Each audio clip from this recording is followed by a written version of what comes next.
So we're looking at, we want to write the equation of the graph that is described by the following characteristics. So we know that the function is f of x is equal to x squared. Now, if it's moved 3 units to the left, okay, then we have a function, let's call it f1 of x is equal, it's moved 3 units to the left, so that means x, and that will be 3 units to the left is a horizontal move, plus 3 quantity squared. So this is moved 3 units to the left. And now we have 7 units upward. So let's call that f2 of x. I don't want to call it f of x because f of x is x squared. Will be exactly what we have, x plus 3 quantity squared, and 7 units upward will be plus 7. And this here is moved 7 units upward, and that's a vertical movement. And now the function is reflected, okay? Now it is reflected in the x-axis, so we can call this f3 of x will be equal to minus x plus 3 quantity squared, okay? And this now becomes minus 7, and this is a reflection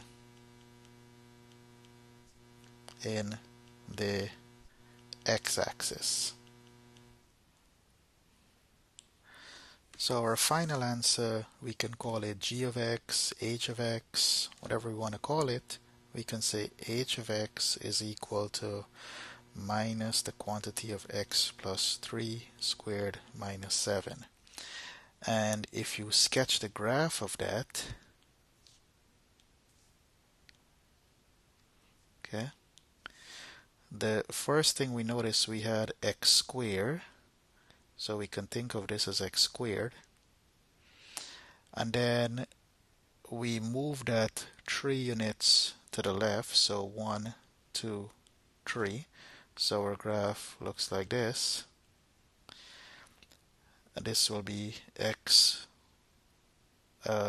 plus 3 quantity squared, and then we moved it up 7 units, so now our graphs looks like this, and this will be x plus 3 quantity squared plus 7, and then we reflect that, so the reflection will be now in red, so your graph would now come downwards, and this will be the graph of minus x plus 3 quantity squared minus 7.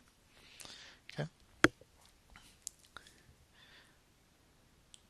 We're now asked to identify the parent function and describe the sequence of transformation of t of x. So I'm going to bullet it. The first thing, the minus. The parent function here, parent function is x squared. Okay. Then we have the negative. The negative tells us there is a reflection in the x-axis. And then we have a plus, we have the 1/4 actually. The 1/4 tells us that there's a vertical shrink by 1/4, and you can say unit. And then we have the plus 2. So the plus 2 tells us there is a horizontal shift 2 units to the left. And then we have the minus 5, which tells us there's a vertical shift of 5 units downward. And those are all the sequence of transformation. Okay, so we're given two functions and we have to find the composition of the functions, the inverse, and then evaluate it at -2. So the first thing I'm going to do is, let's break this in. I'm going to find what is f composite g of x. So f composite g of x will be take f of x, so that will be minus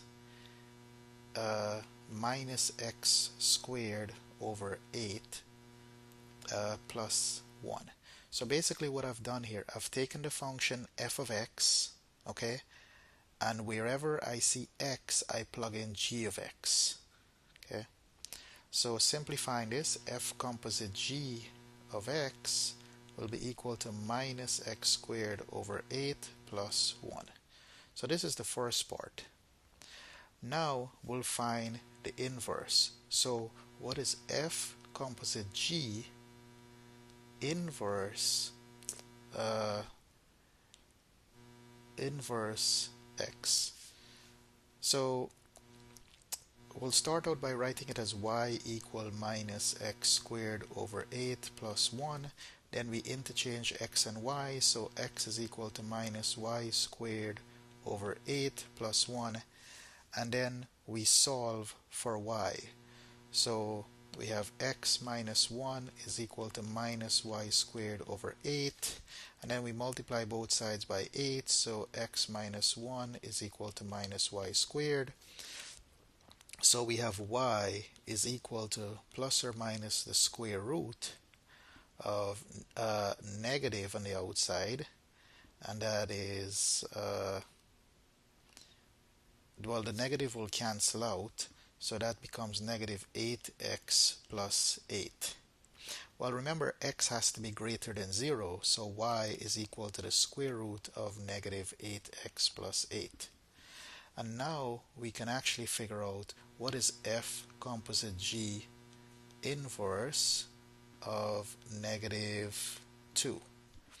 So y was the square root of negative 8x plus 8, and this is the same as f composite g inverse of x. So f composite g inverse of -2 would be the square root of negative 8 times -2 plus 8, which is equal to the square root of 16 plus 8, and that is equal to the square root of 24. So f composite g inverse of -2 is equal to the square root of 24. Now keep in mind that if this condition was not given to you, okay, then the inverse would not have existed, because we'll have a plus and a minus here.